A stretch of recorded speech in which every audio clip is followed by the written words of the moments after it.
Perkenalkan, nama saya Abdul Galang Maulana, NIM B101230041. Di sini saya akan bertugas sebagai moderator yang akan memandu jalannya presentasi dari kelompok 2 dengan judul materi Kasus Korupsi Syahrul Yassin Limpo. Untuk kelompok 2, saya persilahkan. Baik, Assalamualaikum warahmatullahi wabarakatuh. Perkenalkan, nama saya Dulu Janian, telah menjadi pembawa materi dari kelompok 2 dengan judul kasus korupsi Syahrul Yassin Limpo. Baik, ini untuk anggota kelompok 2 dan Siti Nurhanisa, Nurtinian, Dian Fadila, Nelsa, Intan Fadira, Muhammad Arya, Arifah Nurjayandi, dan Muhammad Takwan. Dan kemudian adalah latar belakang tindak pidana korupsi tipikor yang merajalela di tanah air selama ini tidak saja merugikan keuangan negara atau perekonomian negara, tetapi juga telah merupakan pelanggaran terhadap hak-hak sosial dan ekonomi masyarakat, menghambat pertumbuhan dan kelangsungan pembangunan nasional untuk mewujudkan masyarakat adil dan makmur. Tipikor tidak lagi dapat dibelokkan sebagai kejahatan biasa, tapi telah menjadi kejahatan yang luar biasa. Korupsi merupakan tindakan yang sangat merugikan keuangan negara dan masyarakat sehingga dapat menghambat jalannya pembangunan nasional. Korupsi di Indonesia telah meningkat dari waktu ke waktu. Korupsi yang meluas sudah memasuki kehidupan masyarakat, menyebabkan kerugian finansial bagi negara yang sedang tumbuh dan sekarang korupsi sistematik dan terorganisir. Kemudian ada rumusan masalah. Yang pertama, bagaimana latar belakang Syahrul Yassin Limpo. Kedua, mengapa Syahrul Yassin Limpo melakukan tindakan korupsi. Kemudian yang ketiga, apa yang dikorupsi oleh Syahrul Yassin Limpo. Kemudian ada pembahasan. Yang pertama, seperti apa latar belakang Syahrul Yassin Limpo. Kedua, alasan Syahrul Yassin Limpo melakukan tindakan korupsi. Ketiga, hal apa yang dikorupsi oleh Syahrul Yassin Limpo. Kemudian ada pembahasan tentang latar belakang Syahrul Yassin Limpo. Profesor Dr. Haji Syahrul Yassin Limpo, SH, MSc, MH adalah seorang politikus Indonesia yang menjabat sebagai Menteri Pertanian (Mentan) pada Kabinet Maju Jokowi Widodo sejak tanggal 23 Oktober 2019. Ia dikenal karena dedikasinya pada sektor pertanian dan telah menerima banyak penghargaan atas kontribusinya di bidang tersebut. Sebelum diangkat menjadi Menteri Pertanian, ia telah lama berkarir di pemerintahan daerah di Sulawesi Selatan. Pada tahun 2003, Syahrul Yassin Limpo diangkat sebagai Wakil Gubernur Sulawesi Selatan dan pada 2008 diangkat sebagai Gubernur Sulawesi Selatan. Dia menjadi Gubernur Sulawesi Selatan menjabat selama 2 periode hingga 2018. Dalam karir politiknya, Syahrul Yassin Limpo mengawali diri sebagai politikus Partai Golkar. Di Partai Beringin itu, Yassin Limpo pernah menjabat sebagai Sekretaris Dewan Pimpinan Pusat Partai Golkar wilayah Sulawesi Selatan pada 1993 hingga 1998. Perjalanan karirnya di Partai Golkar pun berhenti pada 2018. Tepat pada Juli 2018, Syahrul berpindah atap ke Partai Nasional Demokrat. Pada awal kiprahnya saat itu, Syahrul langsung dipercaya menjadi Ketua DPP periode 2018 sampai 2023. Saat menjadi Menteri Pertanian, Syahrul Yassin Limpo dikabarkan telah menjadi tersangka dalam kasus dugaan korupsi yang terjadi di Kementerian Pertanian. Kabar tersebut usai KPK meningkatkan status penyelidikan ke tahap penyidikan dan menetapkan tersangka. Kemudian alasan Syahrul Yassin Limpo melakukan tindakan korupsi. Baru-baru ini, mantan Menteri Pertanian Syahrul Yassin Limpo tertangkap atas dugaan kasus korupsi. Menurut hasil penyidikan KPK, Syahrul yang merupakan politikus pertanian Partai Nasdem melakukan pemerasan dalam jabatannya, melakukan gratifikasi serta pencucian uang di lingkungan Kementerian Pertanian. Selain persoalan hukum, penanganan kasus itu oleh KPK juga disebut-sebut beraroma politis lantaran dilakukan di tahun politik. Syahrul Yassin Limpo sebelumnya diduga mengumpulkan upeti dari bawahannya selama menjabat. Mantan Menteri Pertanian Syahrul Yassin Limpo mengumpulkan uang-uang tersebut untuk kepentingan pribadi beserta keluarga, dan yang paling mengejutkan adalah untuk sumbangan kegiatan Partai Nasdem. Menurut Johannes, dugaan korupsi yang dilakukan Syahrul bermula ketika dia membuat kebijakan terkait kewajiban pungutan maupun setoran sejak 2020. Tujuan setoran itu buat memenuhi kebutuhan pribadi Syahrul dan keluarganya. Dari penyelidikan terungkap sumber aliran dana setoran itu berasal dari pencairan anggaran kementerian yang sebelumnya sudah digelembungkan. Kemudian hal yang dikorupsi oleh Syahrul Yassin Limpo.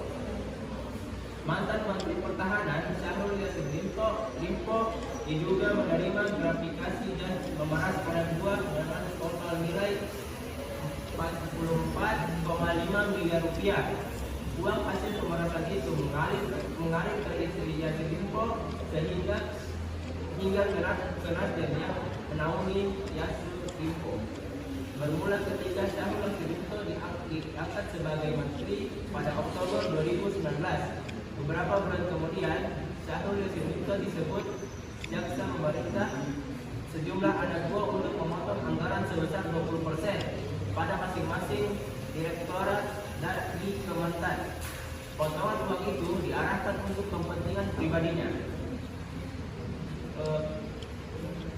Itu saja materi tentang kelompok 2. Kemudian saya kembalikan ke moderator. Itu tadi pembacaan materi dari kelompok 2. Sekarang saya membuka sesi tanya jawab untuk teman-teman forum. Saya persilakan untuk bertanya. Perkenalkan, nama saya Edwin Ferdinand di B1012362. Saya mau bertanya, bagaimana kita dapat memastikan bahwa kasus korupsi semacam ini tidak terulang di masa depan, dan apa langkah konkret yang harus diambil oleh pemerintah dan masyarakat untuk mencegahnya? Untuk teman-teman forum, pertanyaan selanjutnya saya persilakan. Perkenalkan, nama saya Syafiqah Rahmananda di B1012308. Saya dari kelompok 3 yang bertanya, bagaimana kasus korupsi semacam ini dapat mempengaruhi stabilitas politik dan ekonomi di daerah tersebut, serta dampaknya pada kepercayaan masyarakat terhadap pemerintah.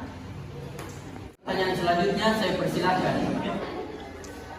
Perkenalkan, nama saya Marcella Angelina Pamela dengan NIM B1012303. Saya dari kelompok 4 mau bertanya, apa dampak jangka panjang yang ditimbulkan oleh kasus korupsi Menteri Pertanian Syahrul Yassin Limpo terhadap pembangunan sektor pertanian dan ketahanan pangan nasional? Perkenalkan, nama saya Muhammad Fakri di B1012308. Pertanyaannya, bagaimana tanggapan kalian tentang kasus korupsi Syahrul Yassin Limpo sebagai mahasiswa dalam program studi bidang ekonomi? Perkenalkan, nama saya Muhammad di B1012342. Saya bertanya, bagaimana kasus korupsi yang dilakukan Syahrul Yassin Limpo mencerminkan dampak negatif terhadap keuangan negara, masyarakat, dan pembangunan nasional? Untuk teman-teman kelompok 2, saya persilakan untuk menjawab pertanyaan dari teman-teman forum. Saya akan menjawab pertanyaan dari Bila. Bagaimana kasus korupsi yang melibatkan Syahrul Yassin Limpo mencerminkan dampak negatif terhadap keuangan negara, masyarakat, dan pembangunan nasional? Kasus korupsi yang melibatkan Syahrul Yassin Limpo selaku Menteri Pertanian dapat mencerminkan dampak negatif yang serius terhadap keuangan negara, masyarakat,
menyebabkan kebocoran dana negara yang seharusnya digunakan untuk program-program pembangunan pertanian dan ketahanan pangan, serta anggaran yang berfungsi mengakibatkan penurunan sumber daya publik yang seharusnya dimanfaatkan untuk kesejahteraan rakyat. Kemudian yang kedua, masyarakat menghambat upaya peningkatan produktivitas pertanian dan ketahanan pangan nasional yang berdampak pada ketersediaan dan harga pangan bagi masyarakat, serta juga merugikan bagi para petani akibat berkurangnya subsidi pupuk, benih unggul dan program penyuluhan yang dikorupsi anggaran. Kemudian yang ketiga ada pembangunan nasional. Dampak negatif adalah menghambat upaya pemerintah dalam mencapai target swasembada pangan dan ketahanan pangan nasional yang berkelanjutan dan menghambat modernisasi pertanian akibat terbatasnya investasi dan alokasi anggaran untuk infrastruktur dan teknologi pertanian. Tambahan dampak dari keuangan negara. Kerugian keuangan negara berdasarkan penelitian kasus korupsi menyebabkan kerugian keuangan negara sekitar 145 miliar. Uang yang seharusnya digunakan untuk program pembangunan dan kesejahteraan masyarakat dialihkan untuk kepentingan pribadi dan kelompok tertentu. Dampak terhadap masyarakat. Dampak negatif kasus korupsi dapat menyebabkan rendahnya kepercayaan masyarakat terhadap pemerintah. Kemudian dana yang seharusnya digunakan untuk meningkatkan pelayanan dasar seperti kesehatan, pendidikan dan ekonomi diselewengkan oleh oknum saat ini berdampak langsung pada masyarakat yang mendapatkan pelayanan yang memadai. Dampak pembangunan nasional. Hal ini menyebabkan penggunaan anggaran yang tidak optimal dan mempengaruhi pencapaian target-target pembangunan. Adanya praktik korupsi yang mengakibatkan alokasi anggaran tidak sesuai dengan prioritas pembangunan yang seharusnya. Dari segi keuangan, korupsi menghabiskan sumber daya berharga yang seharusnya digunakan untuk pelayanan publik dan proyek infrastruktur. Penggelapan dana yang dilakukan oknum koruptor seperti Syahrul Yassin Limpo mengakibatkan hilangnya pendapatan pemerintah yang pada akhirnya menghambat pertumbuhan dan stabilitas ekonomi. Selain itu, korupsi mengikis kepercayaan masyarakat terhadap lembaga-lembaga pemerintah dan merupakan supremasi hukum. Ketika masyarakat menyaksikan pemimpin mereka melakukan praktik korupsi tanpa menghadapi konsekuensinya, hal ini akan menumbuhkan budaya impunitas dan menghambat akuntabilitas. Dan yang terakhir, dampak korupsi terhadap pembangunan nasional tidak dapat disepelekan. Ketika dana yang dimaksudkan untuk proyek-proyek pembangunan disedot melalui cara-cara korup, hal ini menghambat kemajuan di bidang-bidang utama seperti pendidikan, layanan kesehatan dan infrastruktur. Terima kasih. Baik, tambahan sendiri di sini. Tambah, ada juga dampak negatif perlu diperhatikan, seperti penurunan efisiensi administrasi yang terkelola pemerintah. Korupsi tersebut tata kelola pemerintahan dengan menciptakan budaya kerja yang tidak efisien. Proses administrasi menjadi lambat dan tidak operatif, menghambat pelaksanaan program dan kegiatan publik yang seharusnya bisa berjalan dengan cepat dan efektif. Ada juga penurunan moral dan integritas aparatur negara. Korupsi di kalangan pejabat publik dapat menurunkan moral dan integritas seluruh aparatur negara. Jika tindakan korupsi dibiarkan dan tidak ditindak secara tegas, hal ini bisa menimbulkan persepsi bahwa perilaku adalah hal yang biasa dan dapat diterima, sehingga memperburuk budaya kerja di instansi pemerintah. Terus yang ada juga pengaruh negatif pada investasi asing. Kasus korupsi besar dapat mengurangi minat investor asing untuk berinvestasi di Indonesia. Investor cenderung mencari lingkungan bisnis yang transparan dan stabil. Ketidakpastian hukum dan risiko korupsi membuat Indonesia kurang menarik bagi investasi asing yang penting untuk pertumbuhan ekonomi dan pembangunan sektor pertanian. Terima kasih. Dari saya, ada juga seperti ini, bagaimana lebih seperti degradasi lingkungan. Korupsi dapat memicu degradasi lingkungan karena dana yang digunakan untuk program konservasi dan pengelolaan sumber daya alam dialihkan untuk kepentingan anggaran. Misalnya, pengawasan yang lemah akibat korupsi dampak mendapatkan keberlanjutan anggaran negara dan eksploitasi sumber daya alam yang tidak berkelanjutan.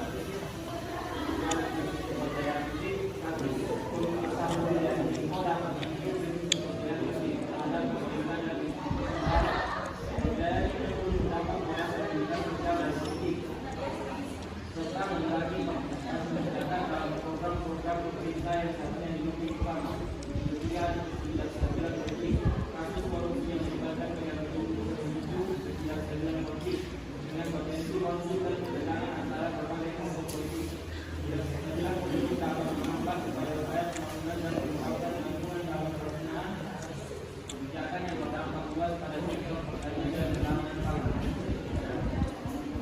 Untuk Nur Fadila sebagai penanya, apakah bisa menerima jawaban dari teman-teman atau bisa menyimpulkan? Saya persilakan. Baik, saya akan menyimpulkan bahwa kasus korupsi yang melibatkan Syahrul Yassin Limpo memiliki dampak negatif yang luas, termasuk kerugian finansial bagi negara, kehilangan kepercayaan masyarakat, dan penghambatan pembangunan nasional, serta pentingnya bagi kita semua untuk mendukung upaya pemberantasan korupsi dan memperkuat sistem pengawasan guna mencegah terjadinya kasus serupa di masa depan. Untuk teman-teman kelompok 2, saya persilakan untuk menjawab pertanyaan lain dari teman-teman forum. Saya akan menjawab pertanyaan dari Pak.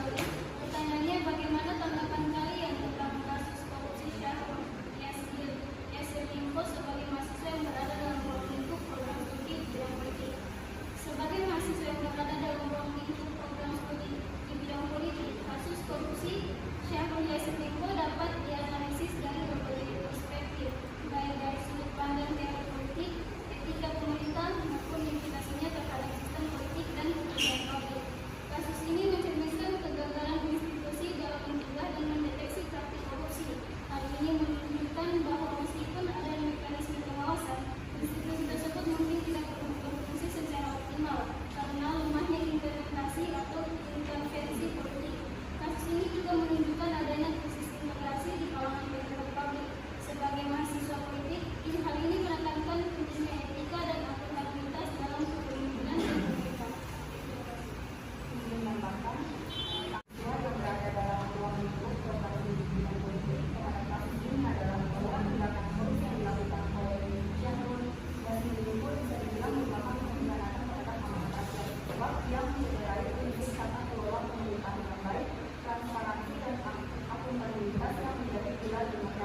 Dan dari kasus ini juga menunjukkan bahwa masih terdapat kelemahan dalam sistem pengawasan dan keseimbangan kekuasaan, sehingga hal ini dapat membuka peluang penyalahgunaan wewenang dan kebijakan yang menyebutkan diri sendiri. Sebagai mahasiswa dalam program studi politik, penting untuk melihat kasus korupsi Syahrul Yassin Limpo sebagai pelajaran tentang pentingnya integritas dan akuntabilitas dalam kepemimpinan politik. Ini juga menggarisbawahi perlunya sistem pengawasan yang kuat dan transparansi dalam pengelolaan keuangan. Sebagai mahasiswa ilmu politik, sangatlah penting untuk memiliki pemahaman kritis tentang korupsi dalam bidang politik. Kasus baru-baru ini yang melibatkan Syahrul Yassin Limpo, seorang tokoh politik terkemuka di Indonesia, sekali lagi mengungkap isu korupsi yang merajalela di kalangan pejabat publik. Tanggapan saya terhadap kasus ini berupa kecaman dan kemarahan. Korupsi tidak hanya melemahkan prinsip-prinsip demokrasi dan tata pemerintah yang baik, namun juga melahirkan kesenjangan dan ketidakadilan dalam masyarakat. Sebagai pemimpin dan pembuat kebijakan di masa depan, adalah tugas kita untuk meminta pertanggungjawaban pihak yang berkuasa atas tindakan mereka dan menuntut transparansi dan akuntabilitas di semua tingkat pemerintahan. Selain itu, kita juga harus mengakui bahwa korupsi tidak hanya terjadi pada pelaku individu, namun seringkali bersifat sistemik.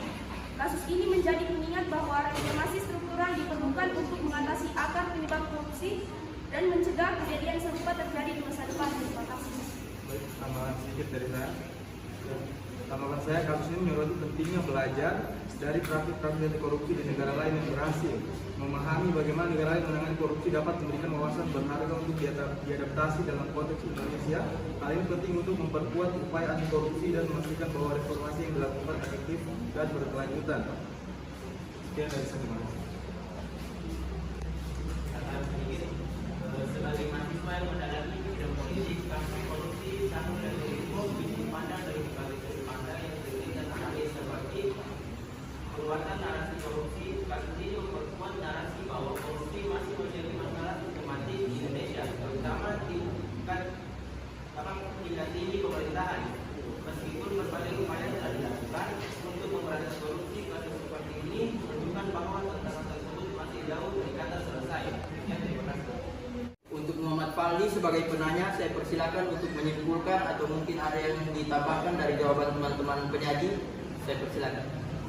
Baik, kesimpulan yang dapat saya ambil adalah kita sebagai mahasiswa dalam program studi politik penting untuk melihat korupsi Syahrul Yassin Limpo sebagai pelajaran tentang pentingnya integritas dan akuntabilitas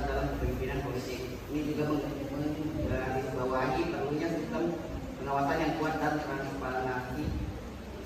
transparansi dalam pengelolaan keuangan publik. Untuk teman-teman penyaji mungkin ada mau menjawab pertanyaan selanjutnya, saya persilakan.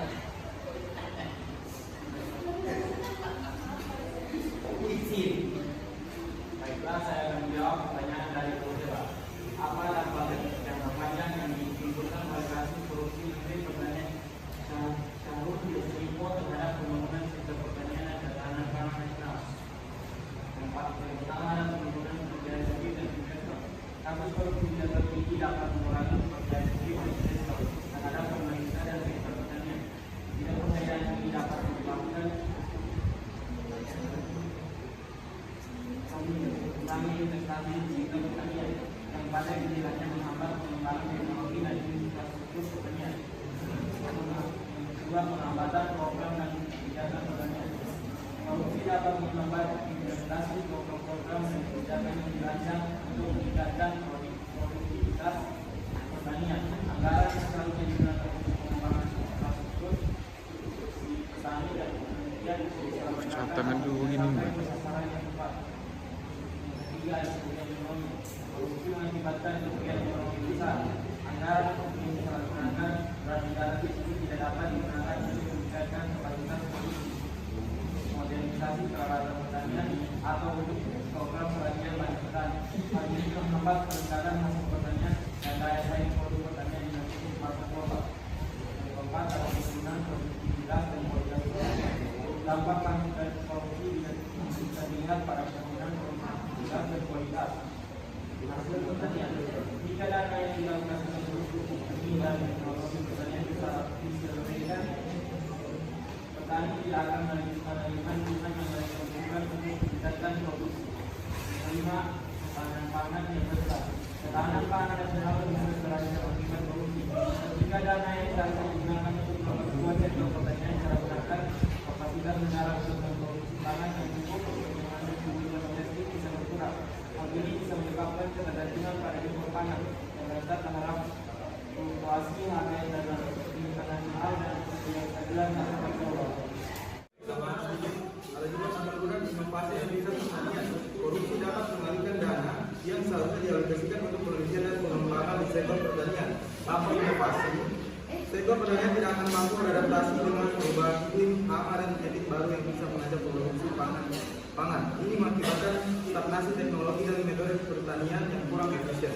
Yang kedua juga ada kesenjangan sosial dan ekonomi. Korupsi dalam mendorong kesenjangan sosial dan ekonomi di antara petani kecil dan perusahaan agribisnis besar. Petani kecil seringkali tidak memiliki akses ke subsidi dan bantuan yang mereka terima karena dana yang disediakan oleh pejabat korup. Hal ini meningkatkan kesenjangan dan menghambat pemberdayaan petani kecil. Sekian dari saya, terima kasih. Korupsi adalah kanker yang menggerogoti tatanan masyarakat, dan jika korupsi menjangkiti pejabat tinggi seperti Menteri Pertanian Syahrul Yassin Limpo, dampak jangka panjangnya bisa sangat buruk. Dalam kasus korupsi di sektor pertanian, dampaknya terhadap pembangunan nasional dan ketahanan pangan sangat parah. Pertama, ketika dana yang dimaksudkan untuk pembangunan pertanian disedot melalui praktik korupsi, hal ini menghambat upaya modernisasi dan peningkatan produktivitas di sektor penting ini. Hal ini tidak hanya menghambat pertumbuhan ekonomi, tetapi juga melemahkan upaya untuk menjamin ketahanan pangan bagi negara.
Yang kedua, gangguan pada program pembangunan. Korupsi di tingkat kepemimpinan bisa mengganggu pelaksanaan program-program pembangunan pertanian yang direncanakan. Dana yang seharusnya dialokasikan untuk program-program tersebut bisa tertiris atau disalahgunakan dengan menghambat kemajuan sektor pertanian. Dampak jangka panjang yang ditimbulkan oleh kasus korupsi ini terhadap pembangunan sektor pertanian di skala nasional adalah kasus korupsi seperti ini dapat membuat investor tegas untuk menanamkan modalnya di sektor pertanian Indonesia. Minimnya investasi dapat menghambat pengembangan infrastruktur, teknologi dan sumber daya manusia yang diperlukan untuk memperkuat ketahanan pangan nasional. Tambahan, kasus korupsi Syahrul Yassin Limpo memiliki dampak jangka panjang yang luas terhadap sektor pertanian dan ketahanan pangan nasional. Dampaknya meliputi pengalihan dana yang tidak semestinya, penurunan produktivitas, ketidakadilan sosial, ketidakpercayaan masyarakat, ketidakstabilan politik, serta melemahnya institusi pemerintahan. Oleh karena itu, diperlukan upaya serius dalam melakukan reformasi sistemik dan memperkuat pengawasan untuk mencegah kasus serupa di masa depan serta memastikan pembangunan sektor pertanian dan ketahanan pangan berjalan dengan efektif dan berkelanjutan. Untuk Marcella sebagai penanya, saya persilakan untuk menyimpulkan jawaban dari teman-teman penyaji.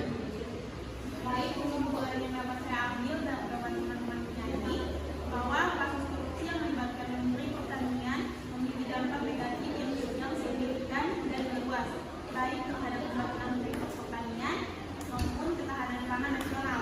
Oleh karena itu, upaya pemberantasan korupsi di lingkungan kementerian harus menjadi prioritas utama pemerintah untuk menjaga keberlanjutan dan daya saing di masa mendatang. Terima kasih. Untuk teman-teman penyaji, saya persilakan untuk menjawab pertanyaan selanjutnya.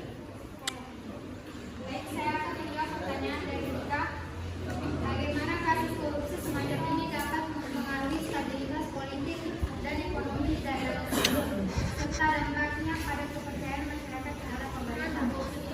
Kasus korupsi dapat mengancam stabilitas politik dan ekonomi karena mengurangi kepercayaan masyarakat terhadap pemerintah. Bisa mengakibatkan ketidakstabilan politik, mempengaruhi kebijakan ekonomi dan menurunkan investasi. Masyarakat dapat kehilangan keyakinan pada pemerintah dan merasa frustasi dengan kurangnya akuntabilitas dan transparansi yang dapat merusak iklim bisnis dan kesejahteraan sosial. Tambahan sedikit, adapun dampak pada ekonomi daerah yaitu satu, penurunan investasi, ketidakstabilan politik dan reputasi buruk karena korupsi dapat mengaruhi minat investor untuk menanamkan modal di daerah tersebut. Kedua, efisiensi dan produktivitas menurun.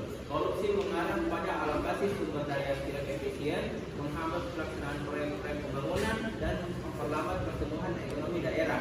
Kemudian, ketidakstabilan harga dan pasokan. Korupsi dalam sektor pertanian misalnya dapat mengganggu rantai pasokan dan distribusi hasil pertanian, menyebabkan fluktuasi harga pangan dan ketidakpastian pasokan di daerah tersebut. Sekian, terima kasih. Tambahan, kasus korupsi Syahrul Yassin Limpo yang pernah menjabat sebagai Menteri Pertanian dan sebelumnya sebagai Gubernur Sulawesi Selatan dapat memberikan dampak yang signifikan terhadap stabilitas politik dan ekonomi di daerah tersebut serta kepercayaan masyarakat terhadap pemerintah. Untuk dampak pada stabilitas politik yaitu ketidakstabilan dalam pemerintah daerah, terutama jika Syahrul Yassin Limpo memegang posisi terpenting atau memiliki pengaruh signifikan di pemerintahan lokal. Dampak pada stabilitas ekonomi yaitu gangguan pada proyek pembangunan. Jika Syahrul Yassin Limpo terlibat dalam proyek-proyek pembangunan yang penting, maka proyek-proyek tersebut mungkin terhambat atau dihentikan sementara. Hal ini dapat menghambat pertumbuhan ekonomi lokal dan menyebabkan penurunan lapangan kerja.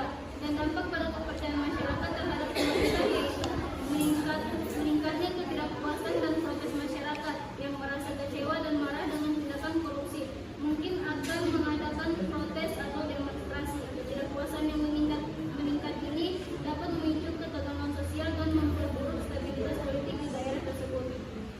Tambahan, untuk dampak pada stabilitas politik yaitu dapat merusak kepercayaan antar lembaga pemerintahan sehingga menghambat koordinasi dan efektivitas dalam menjalankan tugas.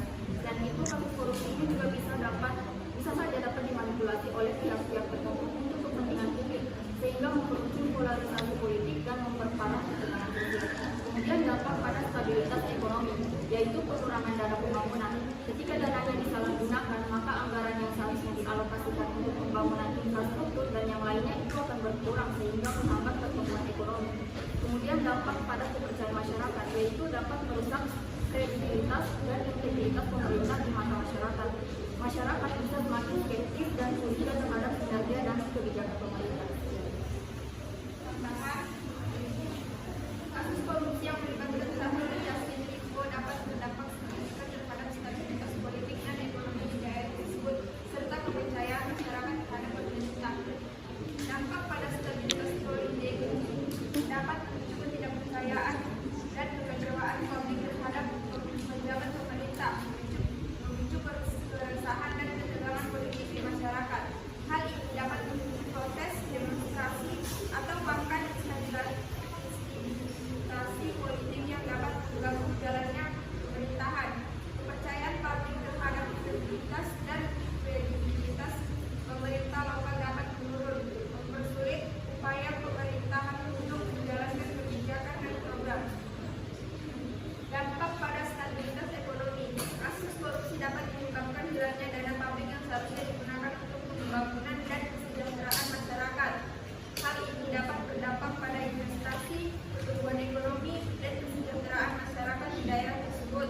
Percaya investor terhadap iklim investasi di daerah yang menurun, menghambat aliran modal dan pembangunan ekonomi. Dampak pada kepercayaan masyarakat. Kasus korupsi Syahrul Yassin Limpo menimbulkan kekecewaan dan kemarahan publik terhadap pemerintah yang dianggap tidak transparan dan akuntabel.